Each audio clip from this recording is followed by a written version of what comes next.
All right, continuing on with section 5.2, we just finished page 8 talking about uh, mutually exclusive events, or also known as disjoint events. All right, so continuing on with some probability notation. You've seen these notations before in Algebra 2, pre-calculus, but the union means or which is this symbol here. Kind of remember it as like a U for union. Then intersection is synonymous with and it kind of looks like an upside down U, or if you cross the U, it gives you an A for and. So for probabilities, we talk about the probability of event A or event B, and the probability of event A and event B. So know these notations, as well as these words, as well as these words. So for the next big rule for calculating probabilities is the special addition rule. If two events are mutually exclusive, if and only if they're mutually exclusive, then the probability that A or B happens, probability of A union B, is simply the probability of A plus the probability of B. This is the addition rule. I used it up here without even really talking about it. You know, what's the probability that you have 0 repairs or 1 repairs? Well, I took the 0.4 and I added the 0.35, right? You just add those together. So I think you've probably seen and used this rule before. Example, AP Statistics course. Randomly select a student who took the 2013 AP Stat exam and record the student's score. Here is the probability model. So in 2013, I think this is actual data, looks like 13% got a 5, 20% got a 4, 25% got a 3, 19% got a 2, and 24% got a 1. Wow, right? That's a lot of people that get a 1. But not going to happen to any of us. We're all going to be here in the boom. Find the probability that a student scores a 4 or a 5. So what's the probability that a student gets a 4 or a 5?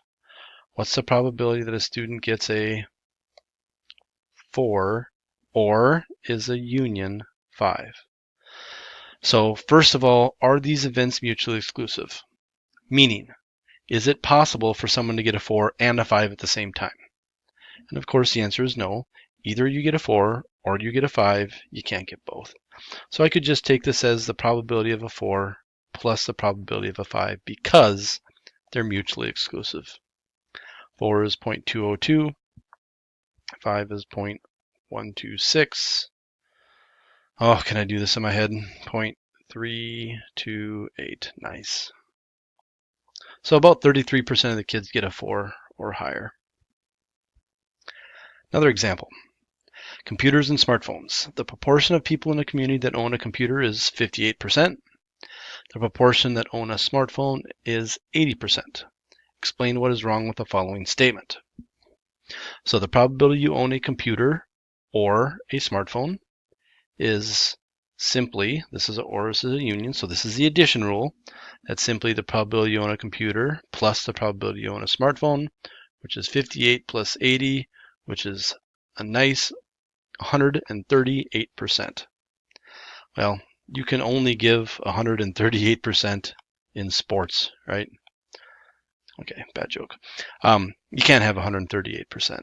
So what's the problem here? Why do these two probabilities add up to something over 138%, and isn't this a contradiction? The problem is that these two events are not mutually exclusive. It is possible and likely that somebody owns a computer and a smartphone. I, for instance, own both a computer and a smartphone, and many of you do as well. So because these events are not mutually exclusive, you can't simply add their probabilities. So that means this formula isn't really that useful. If it only works sometime, then it certainly isn't as useful as we want it to be. Well, luckily, we do have a general addition rule, which always works. So for the special addition rule, you have to have mutually exclusive events.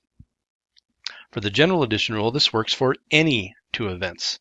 So basically, forget about the special addition rule and just use this guy right here. So the probability of A or B, probability of A union B, is the probability of A plus the probability of B minus the probability that A and B occur. So minus the probability of A and B. So we have this modifier to basically take out some of these probabilities. And basically what it's going to do is when you take the probability that you own a computer and own a smartphone, me, for instance, I'm in this percentage and I'm in this percentage, so I get counted twice. So what this simply does is it simply subtracts out one of the double counts. That's all it is. And it always works. Who owns a home? What is the relationship between educational achievement and home ownership? A sample of 500 US adults was selected. Each member of the sample was identified as a high school graduate or not, and as a homeowner or not. So it looks like most of them were high school graduates, some of them were not, and most of them were homeowners. However, some of them were not. Suppose we choose a member of the sample at random. Find the probability that that member, so find the probability that they are a high school grad. So there's a total of 500 people here. So there's 500, I guess, subjects or people that we could select. And how many of those subjects are high school graduates? So high school graduates, that's 310. So this is kind of that expected value. If I pick anybody from this, each of these 500 people are equally likely to be picked. So how many of those people are favorable to the high school graduate divided by how many total are there? So this is 31 out of 50. I don't know. Do I want to do a percentage on this? Whatever. This is good enough, by the way. I do want to get a decimal just to see the numbers. Sometimes, we think in terms of percent. Oh, geez, I can do that. That's 62%. Or 0.62. Okay. Find the probability that a randomly selected person is a high school graduate and owns a home. Probability that they're a high school grad and a homeowner.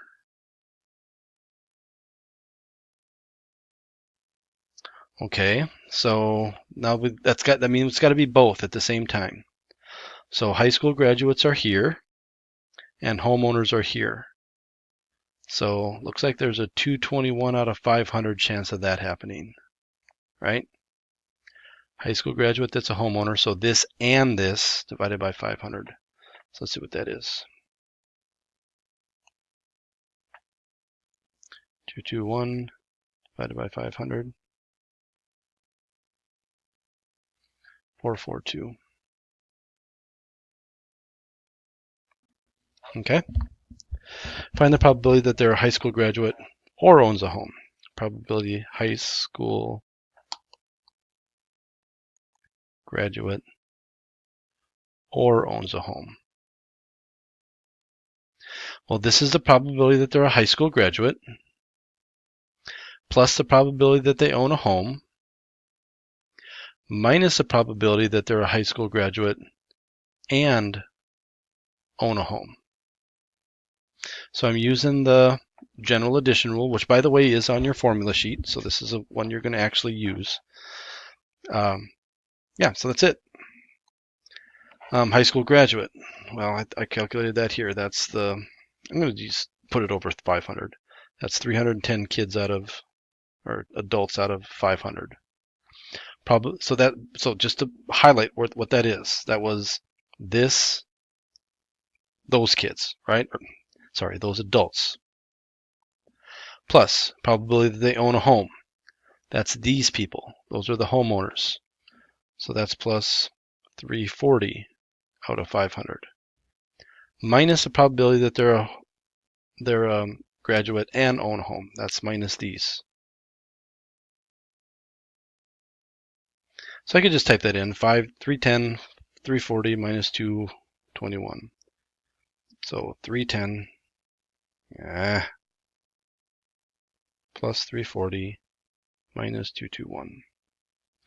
310, 340, 221. 310, 340, 221. And the number was 429.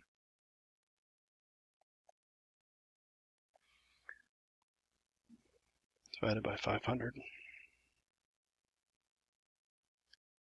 858. But I care less about the answer and more about why that is our answer.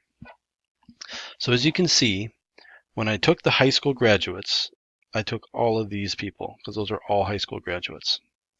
And then when I did the homeowners, I added up all of these people because those are homeowners. So as you can see, I double counted those 221 people. I counted them once here and once there. So in order to balance that out, I need to subtract one of the 221s. I want to include one set of 221, but I want to take out the other. And that's exactly what the general addition rule does. It subtracts out the people that you double counted. Okay? And by the way, you don't even really need to use the addition rule on this one, really. Whenever you go to count these, you could just not double count. You want homeowners, or excuse me, you want high school graduates. So that's these people plus these people. And you also want homeowners. Well, I already counted those, so that's these. So if you just take these three people, these three groups divided by 500, you got it. Which, by the way, these are mutually exclusive. This is, whatever, we don't need to go around and around with this. All right, so Venn diagrams, these are going to be a useful tool for organizing our information whenever we have some different events. You've seen Venn diagrams before. Basically, if you have two circles or two groups that have no intersection, that means these two events are, well, they can't happen together, mutually exclusive.